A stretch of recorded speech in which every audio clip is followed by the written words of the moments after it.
Hi friends, welcome back to Mamata's recipes.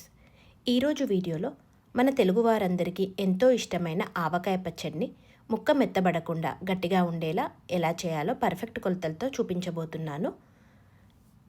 మరి ఆలస్యం చేయకుండా ఇప్పుడు ఎలా చేయాలో చూద్దాము.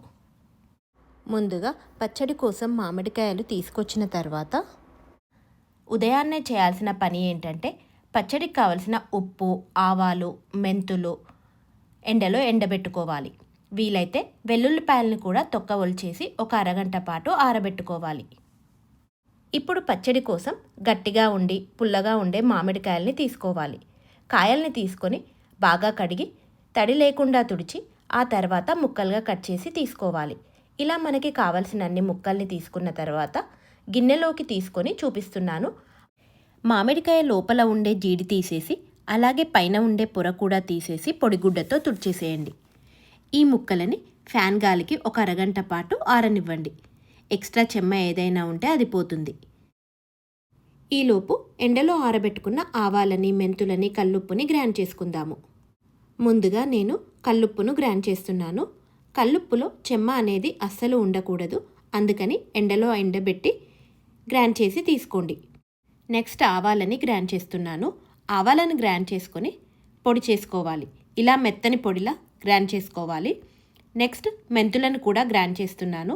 మెంతులను కూడా చాలా మెత్తని పొడిలా చేసుకొని తీసుకోండి. ఇప్పుడు మామిడికాయ ముక్కల్ని తీసుకొని ఎంత వెయిట్ ఉన్నాయో కొలిచి తీసుకోండి. అందరి ఇండ్లలో వెయిట్ మిషన్ ఉండదు కాబట్టి నేను ఇక్కడ గిన్నె కొలతలతో చెప్తున్నాను. మీరు ఇంట్లో ఏదో ఒక గిన్నెని తీసుకోండి. నేను తీసుకున్న గిన్నెతో నాకైతే ఇక్కడ 2 బౌళ్ళ దాకా మామిడికాయ ముక్కలు వచ్చాయి. మామిడికాయ ముక్కలు వెయిట్లో అయితే 2 కేజీల ముక్కల వరకు వచ్చాయి.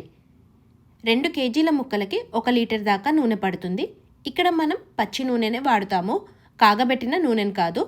నూనెను కనుక గిన్నె కొలతలతో చూసుకుంటే 3/4 గిన్నె వరకు నూనెను వేసుకోవచ్చు. ఇప్పుడు ఈ మామిడికాయ ముక్కలోకి నూనెను వేసి నెక్స్ట్ ఇందులో 1 టేబుల్ స్పూన్ దాకా పసుపును వేస్తున్నాను. ఇది ఆప్షనల్. అన్ని ముక్కలకు కూడా నూనెను బాగా పట్టించాలి. ఇలా చేయడం వల్ల ఆవకాయ పాతగా అయిన ముక్క అనేది మెత్తగా కాకుండా గట్టిగా ఉంటుంది.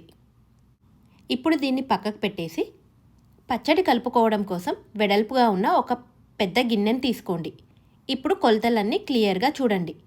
ముందుగా కారప్పొడి వచ్చేసి మనం మామిడికాయలు తీసుకున్న గిన్నెతో సగం గిన్నె వరకు తీసుకోండి. ఉప్పు వచ్చేసి 350 గ్రాముల వరకు వేస్తున్నాను. నేను ఇక్కడ కల్లుప్పును తీసుకొని గ్రైండ్ చేసి వేస్తున్నాను. గిన్నె కొలతల్లో అయితే 1/3 వరకు ఉంటుంది. నెక్స్ట్ ఆవపిండి వచ్చేసి 150 గ్రాముల వరకు తీసుకోండి. ఆవపిండి తక్కువ తినే వాళ్ళైతే కొంచెం తగ్గించి తీసుకోవచ్చు. నెక్స్ట్ మెంతిపిండి వచ్చేసి 3 టేబుల్ స్పూన్లండి, అంటే వెయిట్లో వచ్చేసి 25 గ్రాముల వరకు ఉంటుంది. తర్వాత వెల్లుల్లిపాయల్ని తీసుకోవాలి. వెల్లుల్లిపాయలు వచ్చేసి 100 గ్రాముల వరకు ఉంటాయి. ఈ వెల్లుల్లిపాయల నుంచి గుప్పెడు వరకు వేస్తున్నాను. మిగిలినవి మిక్సీ జార్లో వేసి కొంచెం కోర్స్గా గ్రైండ్ చేసి వేస్తున్నాను. ఇప్పుడు ఇవన్నీ కూడా బాగా కలిసేలాగా కలుపుకోవాలి. ఇలా కలుపుకున్న తర్వాత మనం ముందుగా నూనె పట్టించిన ముక్కలు ఉన్నాయి కదా, ఆ ముక్కల్ని వేసి కలపండి. ముక్కలన్నింటికి ఈ కారాన్ని బాగా పట్టించాలి. ఆ తర్వాత మిగిలిన నూనెని మొత్తాన్ని కూడా వేసేసేయండి. నూనె వేసి అంతా కూడా బాగా కలుపుకోవాలి. ఇలా కలిపేసుకున్న తర్వాత ఏదైనా గాజు సీసాలో కానీ పచ్చళ్ళ జాడీలో కానీ వేసుకోవచ్చు. ఇక్కడ 3వ రోజు కలుపుకోవడానికి అనుకూలంగా ఉంటుందని నేను సెరామిక్ బౌల్లో వేస్తున్నాను. అయితే ఇలా పచ్చడి కలిపేటప్పుడు ఏ గిన్నె కానీ ఏది వాడినా కానీ అస్సలు తడి లేకుండా ఎండలో పెట్టి మాత్రమే వాడుకోవాలి. ఇప్పుడు మూత పెట్టి 3 రోజుల పాటు పచ్చడిని ఊరనివ్వాలి.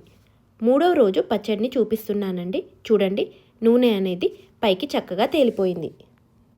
అంతా కూడా కలిసేలాగా మళ్ళీ ఒకసారి బాగా కలుపుకొని ఒకసారి టేస్ట్ చూసుకొని ఉప్పు సరిపోకపోతే అడ్జస్ట్ చేసుకోవచ్చు. నూనె సరిపోకపోయినా కూడా వేసుకోవచ్చు. ఇలా పచ్చడి చేశారంటే సంవత్సరం అంతా బయట పెట్టినా కూడా ముక్క మెత్తబడదు, రంగు మారదు. ఇప్పుడు ఈ పచ్చడిని ఏదైనా గాజు సీసాలోకి కానీ జాడీలోకి కానీ స్టోర్ చేసుకోండి. అంతేనండి, ఆవకాయ పచ్చడి రెడీ అయిపోయింది. వేడివేడి అన్నంలో కొద్దిగా నెయ్యి వేసుకొని ఈ పచ్చడి వేసుకొని తింటే చాలా బాగుంటుంది. మీరు కూడా తప్పకుండా ట్రై చేసి మీకు ఎలా వచ్చిందో మీ ఫీడ్బ్యాక్ని కామెంట్ చేయండి. మీకు ఈ వీడియో నచ్చినట్లయితే లైక్ చేయండి. అలాగే మీ ఫ్రెండ్స్కి, రిలేటివ్స్కి షేర్ చేయండి. మరిన్ని సింపుల్ అండ్ టేస్టీ రెసిపీస్ కోసం మా ఛానల్ని సబ్స్క్రైబ్ చేసుకోండి. Thank you for watching.